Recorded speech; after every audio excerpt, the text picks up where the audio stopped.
Променливото време и варирањето на температурите од 20 на 40 степени во едно деноноќие и понатаму продолжува да ги полни болниците во Кочани. Зголемен е бројот на пациенти кои чекаат во болничките ходници.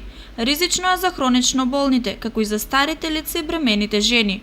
Од итната медицинска помош информираа дека во периодот е зголемен бројот на цревни заболувања, висока телесна температура, а зголемен е бројот и на лица со пролив и повраќање.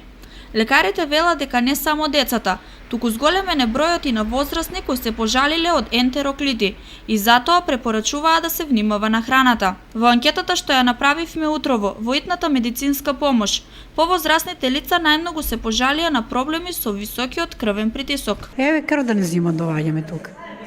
Што да се заштитуваме на лекар, па ќе идеме после кај интернистка таму. Јас сум со висок притисок, удар добива пред 15 години, со притисок 250-170.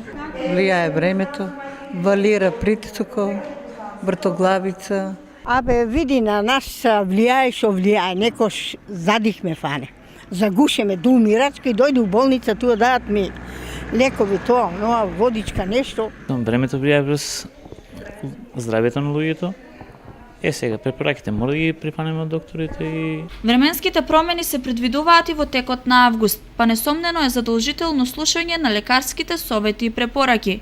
А тие се да не се излегува во периодот од 11 до 18 часот, како превенција од топлотен удар кој настанува нагло, опаѓа крвниот притисок и колабрирање, да се носи светла облека, да се консумира лесна храна и секако многу течности.